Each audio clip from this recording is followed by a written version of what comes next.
உங்க அப்பா இங்கதான் இருப்பாருன்னு சொன்னாங்க, அதான் தேடிக்கிட்டு இருக்கேன். எங்க உங்க அப்பாவையா காணோம்? ஹாய். இந்த வாட்டி சட்டசபையில் நடந்த சம்பவங்கள் எல்லாம் தரமான சம்பவம். விஜய் வந்து சினிமா பாணியிலே பேசுறாரு, அரசியல்வாதி மாதிரியே பேசல, என்ன பேசவே மாட்டேங்கிறாரு அப்படின்னு சொல்லிட்டு இருந்தாங்க. அவர் சினிமா ஸ்டைல தான் பேசுறாரு. இருந்தாலும் இந்த சட்டசபையில் நடந்த சம்பவங்கள் எல்லாம் வந்து திமுகவுக்கு சரியான செருப்படி. திமுகவுடைய தலைவரையே நாங்க தோக்கடிச்சிட்டோம், முன்னாள் முதலமைச்சரையே தோக்கடிச்சிட்டோங்கிறத அப்படி நக்கலா சொல்லி எல்லாருக்கும் ஒரு ஷாக் கொடுத்தாரு. உண்மையில எனக்கு ரொம்ப பிடிச்சிருந்தது, நல்லா இருந்தது. எங்களுக்கும் நக்கலா நையாண்டியா சம்பந்தம் இல்லாத குட்டி கதை இதெல்லாம் எங்களுக்கும் பேச தெரியும். நிறைய விஷயங்கள் அவர் பேசுறதெல்லாம் கரெக்டு தான், ஆக்கப்பூர்வமான விஷயங்கள் தான். ஆனா வெறும் பேச்சோட நிக்குதா, செயல்படுத்துறாரான்னு அப்படின்னு பார்க்கணும். பெரியாருடைய சில கொள்கைகளை நாங்க ஏத்தாலும் அவருடைய கடவுள் மறுப்புங்கிற கொள்கையை நாங்க ஏத்துக்கல அப்படின்னு சொன்னாரு.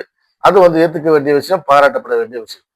அடுத்ததாக நான் முக்கியமா சொல்ல வேண்டிய ஆள் வந்து இந்து அறநிலையத்துறை அமைச்சர் ரமேஷ் அவர்கள்.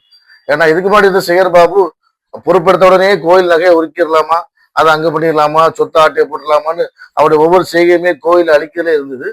ஆனா ரமேஷ் கொஞ்சம் நல்லபடியா மனசாட்சிக்கு விரோதம் இல்லாம செயல்படுறாரு. கோயில் நிதியவே 10 கோடி எடுத்து அங்க மல்டி லெவல் கார் பார்க்கிங் வந்து எந்த விதமான பொதுமக்களும் பக்தர்களும் கேட்கல. பக்தர்களும் பொதுமக்களும் கேட்பதெல்லாம் கோயிலுக்கு உள்ளே சென்று மனநிறைவோடு தரிசனம் செய்துவிட்டு வெளியே வரும்போது அவர்களுக்கு தேவையான அடிப்படை வசதிகளை தான் பக்தர்கள் கேட்டுக்கொண்டு. கோயில் பணத்துல கோயிலுக்கு தான் செலவு பண்ணணும், பக்தர்கள் வசதிக்காக தான் செலவு பண்ணணுங்கிறத ஆணித்தரமா சட்டசபையில பேசியிருக்காரு. உண்மையிலேயே பாராட்ட வேண்டிய விஷயம் தான். இப்ப சர்ச் எல்லாமே கிறிஸ்தவ கண்ட்ரோல்ல இருக்குது, மசூதி எல்லாமே இஸ்லாமியர் கண்ட்ரோல்ல இருக்குது, கோயில் மட்டும் அரசு கண்ட்ரோல்ல இருக்குது. இது ஒரு இந்து சமுதாயத்தை கோயிலை பலவீனமாக்குறதுக்கான ஒரு முயற்சி அப்படிங்கிறத பழைய வரலாற்றை எடுத்து படிச்சாருன்னா இந்த ரமேஷ் அவர்களை புரிஞ்சுக்குவாரு.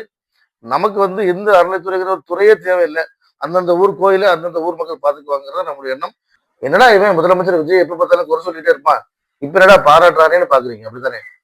நல்லதுன்னு தெரிஞ்சா பாராட்டுவோம், நாளைக்கே தப்புன்னு தெரிஞ்சா கண்டிப்பா தட்டி கேட்போம். நான் அப்படித்தான், நீங்களும் அப்படித்தான் இருக்கும். பாய்.